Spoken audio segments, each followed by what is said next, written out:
Salve, salve você! Estamos aqui em mais um vídeo, mais uma aula a respeito da Bíblia. Em nossa série nós já estamos na 6ª aula. Na aula anterior nós falamos a respeito dos 5 primeiros livros da Bíblia, o Pentateuco, a Torá, os livros escritos por Moisés. Neste vídeo nós vamos falar a respeito dos próximos 12 livros. Quais são, Fernandes? Eles entram na 2ª categoria, são os livros de generais, juízes e reis. Mas antes de entrarmos neste assunto, eu gostaria de fazer um adendo. Qual é o adendo? Nas aulas anteriores, você já tem ouvido bastante, e é um termo muito utilizado por teólogos, você tem ouvido a falar a respeito do povo escolhido por Deus. E estudando e conversando com outros mestres, companheiros meus nesta função ministerial, entendemos o seguinte, que o ideal não seria usar o termo povo escolhido, até porque dizer que ele escolheu, primeiro, vou escolher uma fruta. Imagine a seguinte situação, você está numa hortifruti, tem várias frutas e você vai escolher uma fruta para comer. Então as frutas estão ali e você escolhe a banana porque você gosta de banana. Qual é o exemplo, Fernando? Para escolher teria que existir já. E como é que Deus fez? Deus, na verdade, escolheu um homem, Abraão.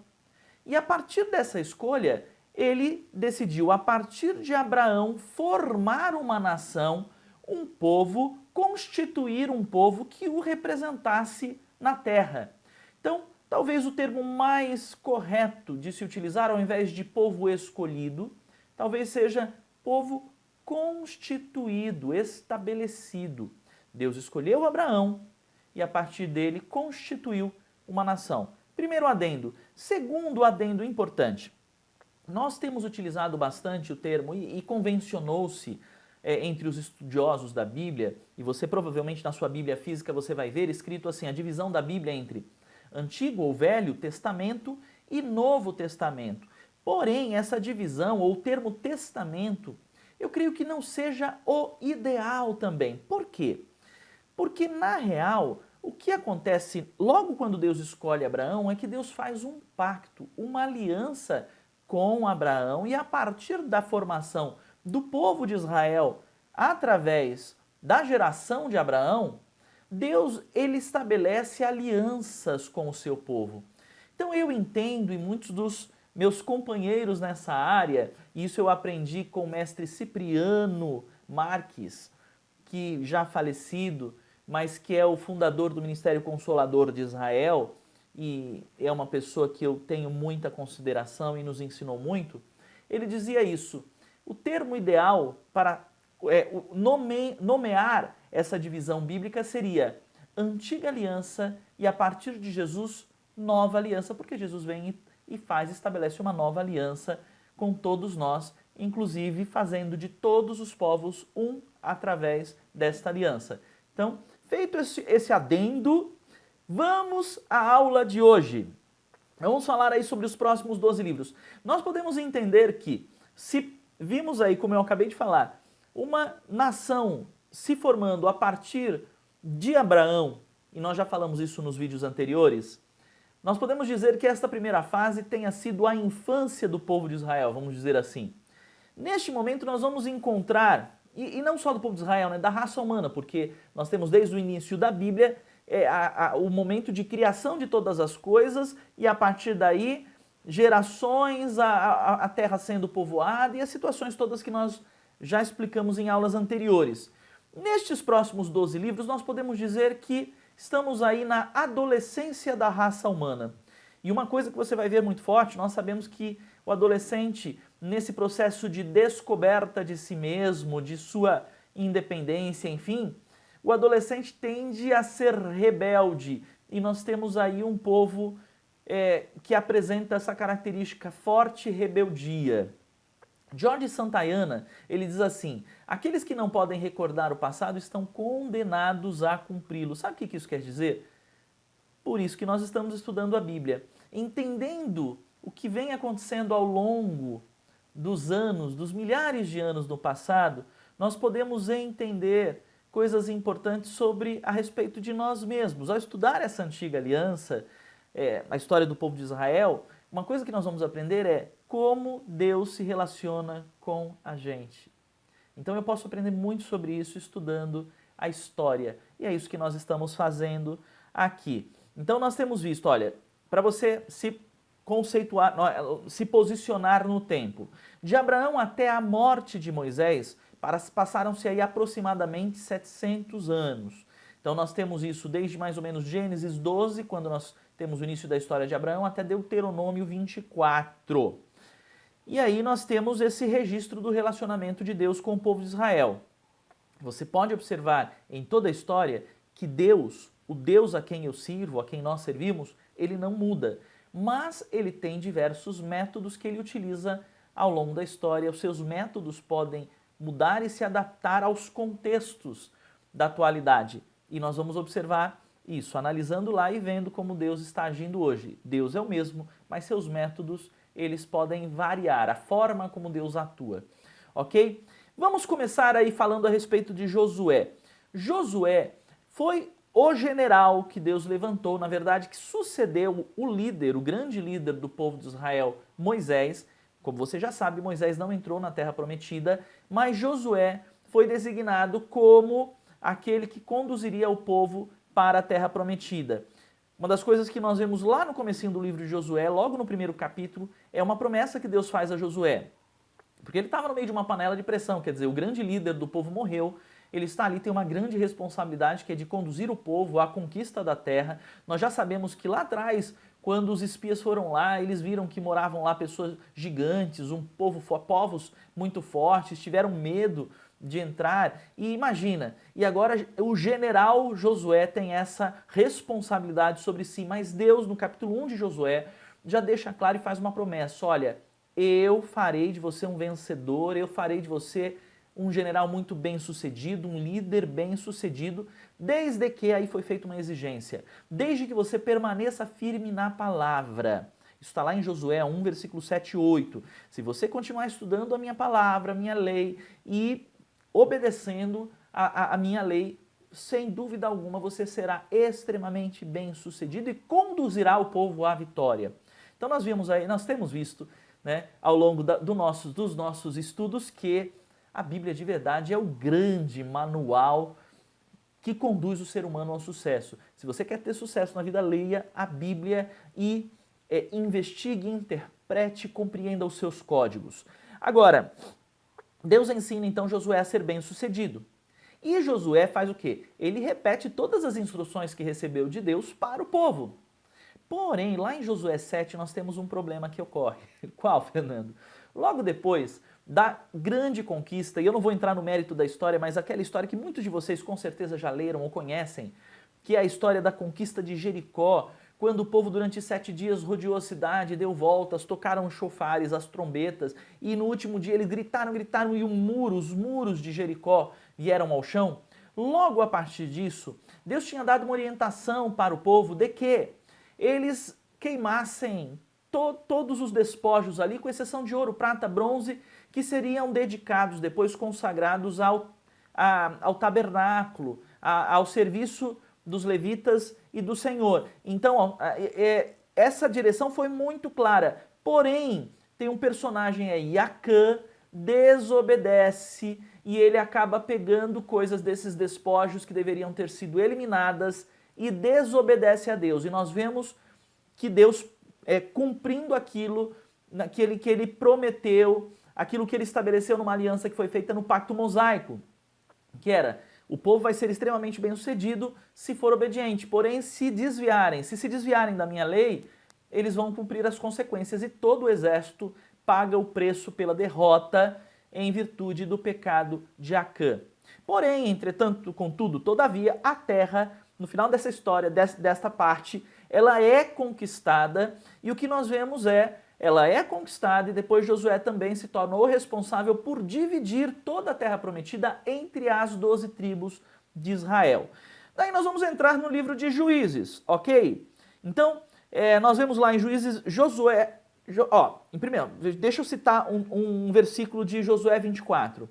Josué 24, versículo 24, nós vemos ali uma coisa importante. O povo jurou O povo, eu tenho falado sobre promessas que Deus fez para Israel, mas nós vemos aqui o povo jurando, se comprometendo a obedecer a Deus. Porém, o que aconteceu? O povo não cumpriu a promessa. Deus cumpre as suas promessas, mas o povo falhou nesse quesito. Então, o que nós vemos aí a partir do livro de Juízes? Uma geração inteira, depois de uma geração depois da morte de Josué, o povo já não conhecia mais o Senhor e nem o que Deus tinha feito. Quer dizer, poxa, você que está acompanhando nossas aulas já viu tudo que Deus fez, manifestou milagres, sinais, cuidado com o povo. Nós vemos aí coisas incríveis que aconteceram. Porém, uma geração após a morte de Josué, o povo já não sabia mais o que tinha acontecido, não lembrava mais do que Deus tinha feito e já não sabia mais o que deveria fazer, já não conhecia o nosso Senhor, o nosso Deus. E aí o que nós vemos? Nós vemos o Israel em atrito com diversos outros povos e nações que brigam. Bom, eles tomaram a terra prometida de outros povos. Então, obviamente, que estes povos ficam atentos e são inimigos. Nós vemos hoje, isso é uma coisa que nós vemos que existe até hoje. Se você olhar os tempos atuais, você vai ver que existem vários povos que são inimigos de Israel, entre eles o Iraque, a Síria.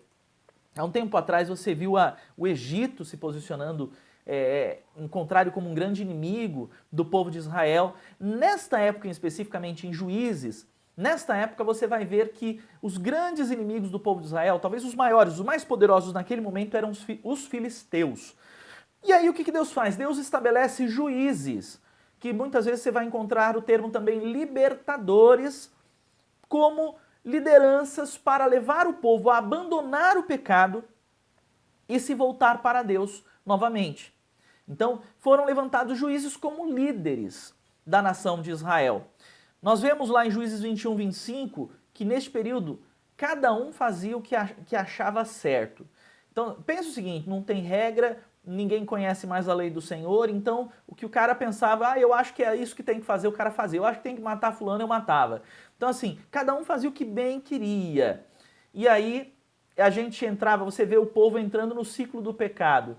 Então, você vê certas coisas acontecendo e se repetindo. Então, o cara peca, muitas vezes se arrepende e volta a pecar de novo e luta contra o pecado e muitas vezes se acomoda e para de lutar. É o ciclo do pecado que toma conta do povo de Israel. Nós vemos aí que há solução para isso. Hoje, nós temos como quebrar esse ciclo do pecado. É mesmo, Fernando? Vou te dar a referência. Lê lá na carta de Paulo aos Romanos, capítulo 7, versículo 24 e 25, como nós podemos quebrar o ciclo do pecado. Ok, a partir daí nós vamos para onde, Fernando? Nós vamos para... antes de ir para Ruth, deixa eu falar, eu não citei nenhum dos juízes, mas eu vou citar neste momento o mais famoso de todos os juízes que houveram em Israel, Sansão. Provavelmente você conhece Sansão, era aquele homem super forte que Deus estabeleceu como juiz, que não cortava os seus cabelos, porque ele tinha feito um voto aí de Nazireu, né? E aí Deus colocou que se ele nunca cortasse os seus cabelos, ele teria uma força descomunal e ele seria o grande libertador do povo de Israel contra os filisteus. E muitos conhecem a história, sabe que depois ele acabou seduzido por Dalila, enfim. Se você quer ler essa história na íntegra, leia os capítulos de 13 até 16 de Juízes, este livro da Bíblia. E aí nós vamos lá para o livro de Ruth. Ruth é um livro dos mais curtos da Bíblia, um livro doce, uma história de amor que você tem ali. Uma história de fidelidade, de lealdade.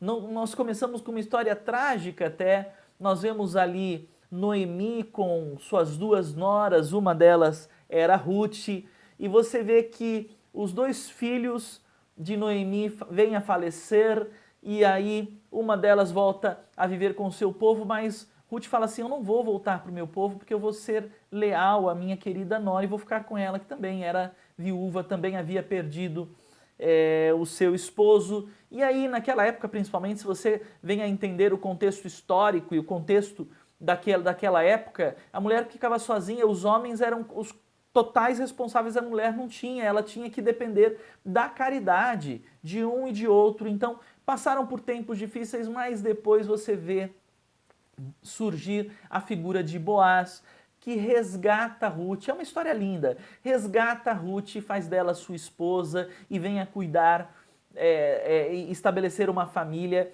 E o mais lindo disso é, em primeiro lugar, é um livro bem curtinho, é um livro lindo, é um livro, uma história de amor. E você vai ver que a partir de Ruth e Boaz, desta união, eles geram a um filho chamado Obed, Obed gera um filho chamado Jessé, e Jessé vem a ser o pai do maior rei da nação de Israel, um homem segundo o coração de Deus, o rei Davi. Então veja só, Ruth e Boaz foram aí os bisavós, bisavós de Davi. Jessé o pai, Obed o avô, Ruth foi a bisavó do rei Davi. Ok? Então leia lá na Bíblia, se você quiser inclusive interromper este vídeo e ir lá ler agora, você vai ler rapidinho, acho que uns 10 minutos você lê a história, tá bom? A partir daí nós vamos para 1º e 2º Samuel. Nós temos lá, contando na história, nestes 2 livros, nós vemos lá o último dos juízes, quem? O próprio Samuel, ele foi o último dos juízes, porque aí entramos em uma nova era dentro da história do povo de Israel, e surge o primeiro profeta. Então Samuel vem a ser o último juiz e o primeiro profeta exercendo esta função dentro da nação de Israel. Praticamente Samuel se torna aí uma ponte entre os juízes e os reis, porque até então Israel não tinha um rei humano, o próprio Deus governava através das figuras de autoridade que ele estabeleceu e os juízes.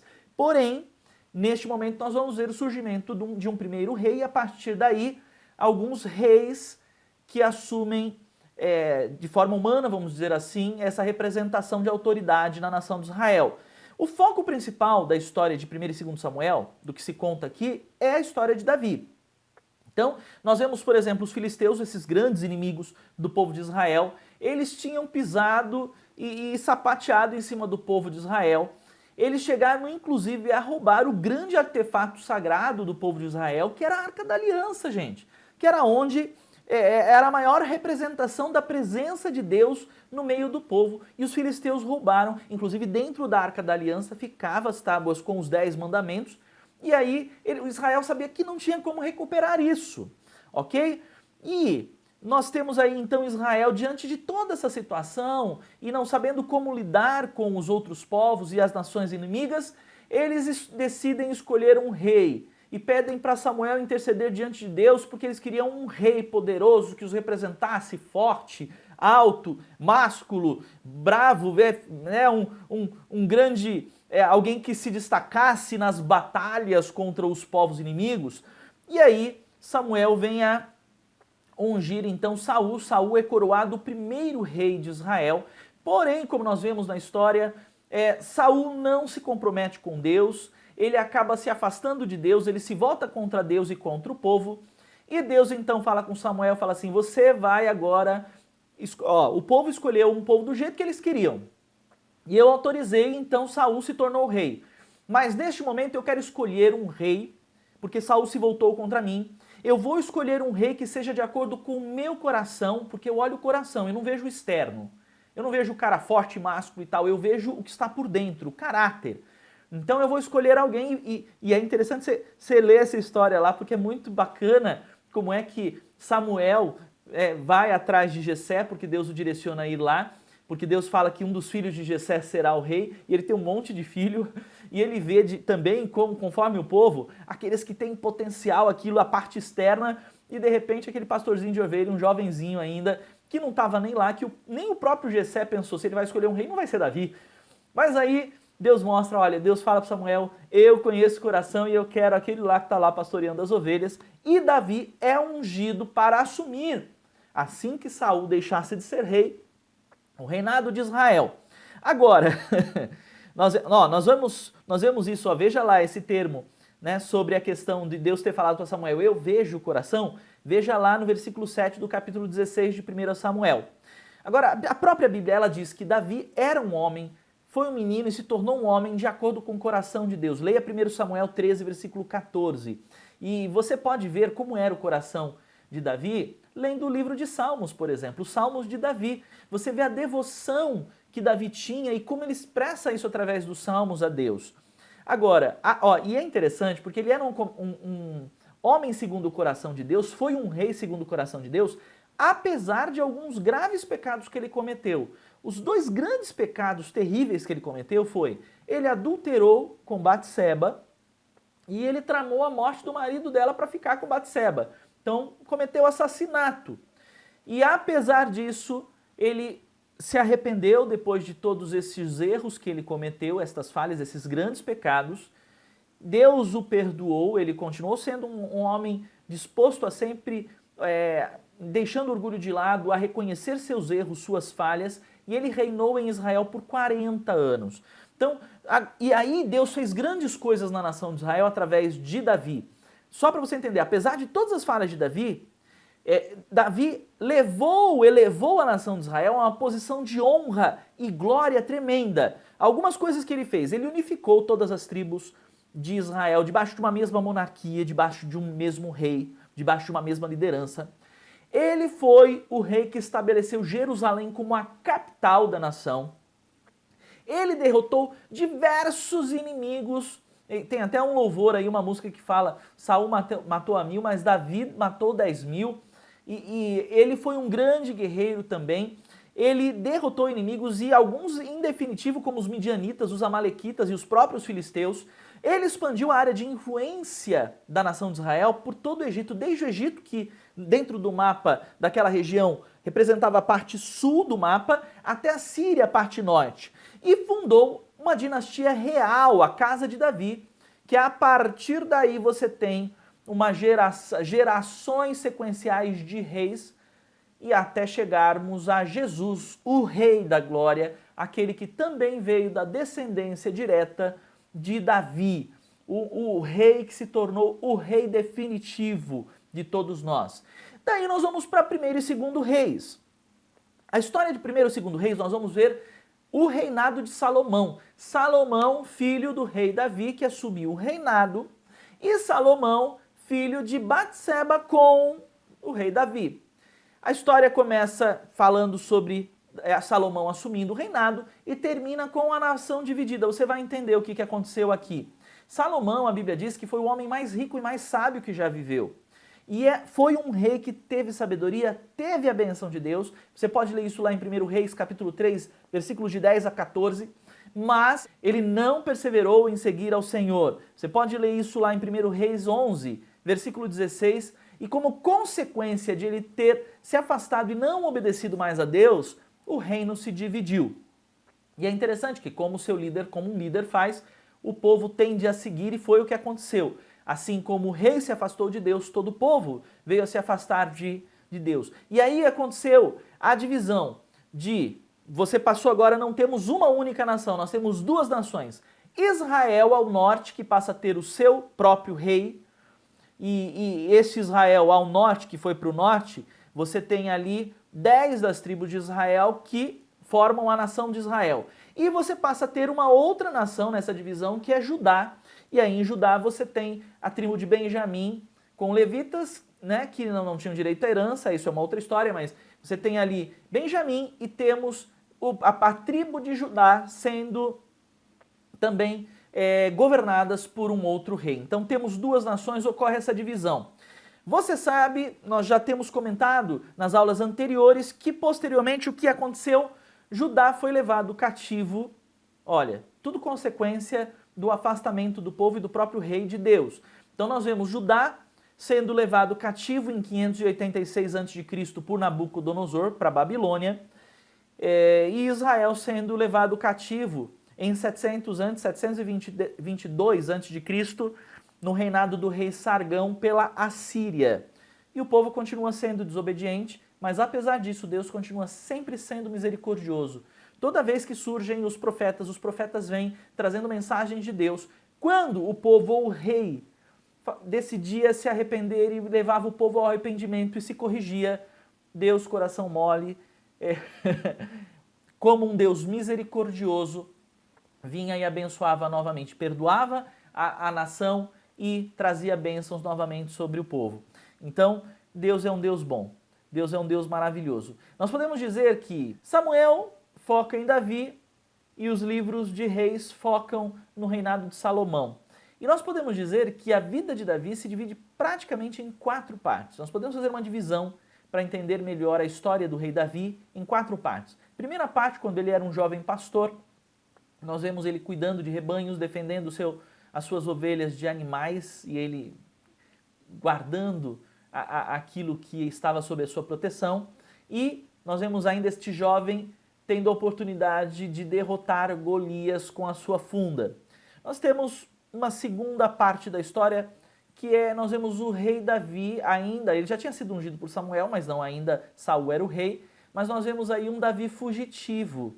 Por quê? Porque Saul, sabendo que Davi seria o próximo rei, ou desconfiando disso, ele fica doido e quer matar Davi de qualquer maneira, e Davi não levanta sua mão contra Saul, ele não se levanta contra o ungido de Deus, contra aquele que é o rei. Então ele fica fugindo e Deus vai dando diretrizes a ele e ele escapa de Saul todas as vezes, toda vez que Saul atenta contra a vida de Davi. Então nós temos aí o Davi fugitivo. Depois nós temos aí uma terceira parte da vida de Davi, nós vemos o rei vitorioso, que estabeleceu um trono em Jerusalém e fez desta nação uma potência mundial.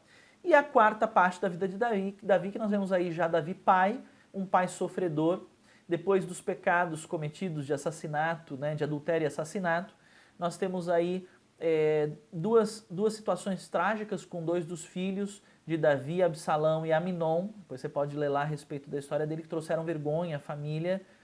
Enfim, e nós temos aí Davi sofrendo em virtude de consequências, de ações erradas e rebeldes dos seus filhos.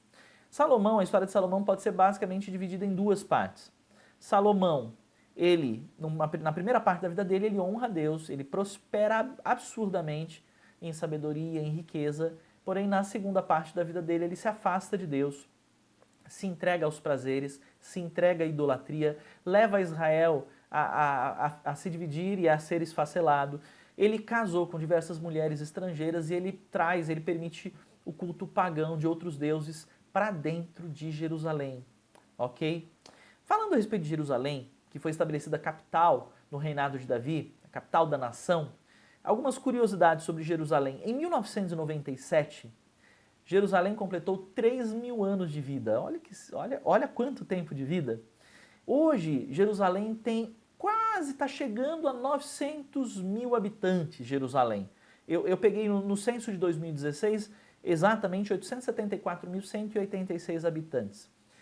Jerusalém foi destruída completamente por 2 vezes. Uma delas, nós vemos na história, que foi quando a Babilônia invadiu e destruiu Jerusalém, levando o povo em exílio para a Babilônia, isso em 586 a.C.